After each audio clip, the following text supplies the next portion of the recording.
प्यारे छात्रों, अब हम लोग बात करेंगे मॉडल वर्ब्स के बारे में। मॉडल वर्ब्स जैसा कि आप जानते हैं एक प्रकार की सहायक क्रियाएं होती हैं। जब इनका प्रयोग करने की बात आती है तो ऐसा देखा जाता है कि बहुत सारे छात्र गलतियां करते रहते हैं और उनका कहना होता है कि एक मॉडल वर्ब कई जगहों पर प्रयोग होती है। इससे क्या होता है, कन्फ्यूजन बना रहता है। तो इन्हीं बातों को, इन्हीं समस्याओं को देखते हुए मैंने एक मॉडल को एक उदाहरण के द्वारा बतलाने का केवल प्रयास किया है और उसका एक प्रयोग बतलाया है। तो सभी छात्रों को मेरा सुझाव है कि कम से कम एक प्रयोग यदि उसका सीख लेते हैं तो बाकी के प्रयोग अपने आप सीखते जाएंगे और देखेंगे कि आपकी सारी समस्या हल होती जा रही है। तो चलिए हम लोग अब शुरू करते हैं मॉडल वर्ब्स के बारे में। सबसे पहले बात करते हैं कैन। कैन का अर्थ होता है सकना और किसी योग्यता को दिखलाने के लिए इसका प्रयोग होता है। जैसे ऐसे देख सकते हैं, ऋषि सुनक अंग्रेजी बोल सकते हैं। तो ऋषि सुनक अंग्रेजी बोलना जानते हैं, यह उनकी योग्यता है। इसलिए यहाँ पर कैन का प्रयोग किया गया है। तो Rishi Sunak can speak English. वैसे आप जानते हैं कि ऋषि सुनक किस देश के प्रधानमंत्री हैं? यदि जानते हैं तो उस देश का नाम लिख करके भेजें आप। आगे बात करते हैं मे का मतलब भी होता है सकना, लेकिन यहाँ पर संभावना को लेकर के प्रयोग होता है। पहले याद रखिएगा, कैन का प्रयोग योग्यता के लिए है और मे का प्रयोग संभावना के लिए है। जैसे आज वर्षा हो सकती है।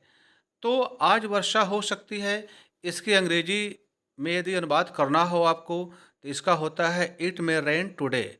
अब यहाँ पर देख सकते हैं कि यहाँ पर वर्षा होने की जब बात होती है तो संभावना बनी रहती है। आप आसमान में बादल देख कर के यह नहीं कह सकते हैं कि बारिश होगी ही होगी। हो भी सकती है और नहीं भी हो सकती है।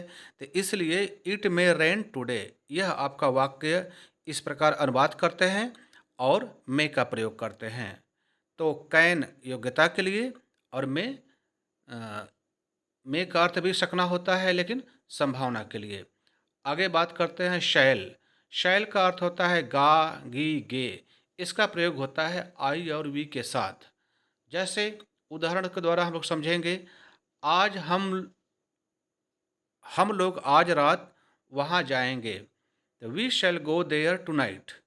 यह देखिए, जैसा कि मैंने कहा कि आई और वी के साथ शैल का प्रयोग होता है, इसलिए वी के साथ शैल का प्रयोग किया गया है। तो we shall go there tonight. आगे देखते हैं, क्या मैं फाटक खोलूँगा? अब यहाँ पर भी देखिए मैं आया हुआ है, तो शैल आई ओपन द गेट। इस प्रकार जो है देख रहे हैं हम लोग कि गा, गी, गे की अंग्रेजी होती है विल या शैल और आई और वी के साथ प्रयोग होता है शैल। आगे बात करते हैं, विल, इसका भी मतलब होता है गा, गी, गे, लेकिन यह आई और वी के साथ को छोड़ करके अन्य के साथ प्रयोग होता है। जैसे दलाई लामा जी धर्मशाला जाएंगे। तो दलाई लामा जी धर्मशाला जाएंगे।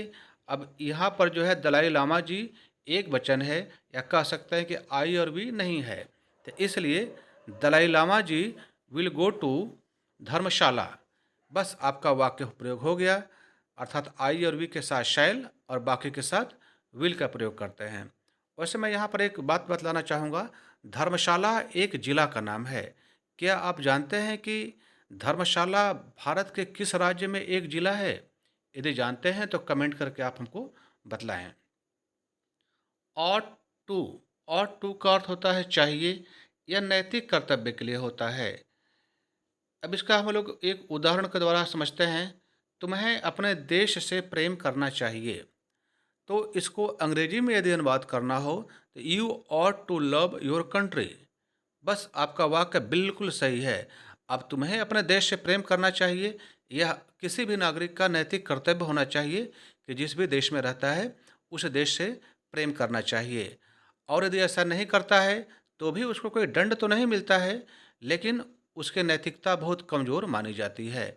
एक अच्छे इंसान की पहचान होती है कि वह अपने नैतिक कर्तव्यों का पालन करे और उसके अनुसार सबके साथ व्यवहार करे। तो जिस देश में रहते हैं उस देश के साथ प्रेम करना चाहिए और हम लोगों को बोलना चाहिए you are to love your country. और टू की स्पेलिंग पर ध्यान देंगे, OUGHT और फिर TO2। ऑट के स्पेलिंग में जो है यूजीएच साइलेंट रहता है, तो इसलिए आप इसको हिंदी में बोलेंगे ऑट। मस्ट, मस्ट का भी अर्थ होता है चाहिए, लेकिन अवश्य के लिए। अब याद रखिएगा, ऑट टू का मतलब है चाहिए, लेकिन वह नैतिक कर्तव्य के लिए है, और मस्ट जो है अवश्य के लिए। जैसे रोगी को दवा समय से लेनी चाहिए, तो यदि रोगी समय से दवा नहीं लेगा तो वह ठीक नहीं होगा, इसलिए आवश्यक है कि वह समय से दवा लिया करे। तो the patient must take medicine in time. अगर समय से ले लिया करेगा तो जल्दी ठीक हो जाएगा और स्वास्थ्य को प्राप्त कर लेगा। तो इस प्रकार जो है, आपने जो अभी सीखा, इसकी सहायता से आप मॉडल वर्ब्स का प्रयोग आसानी से कर सकते हैं। आपको लिए बहुत सहूलियत रहेगी। आप इसको नोट कर लेवें और देखें, आपकी सारी कन्फ्यूजन समाप्त हो जाएँगी। तो इसको याद कर लीजिए। मिलते हैं कल एक नए वीडियो के साथ। तब तक के लिए धन्यवाद।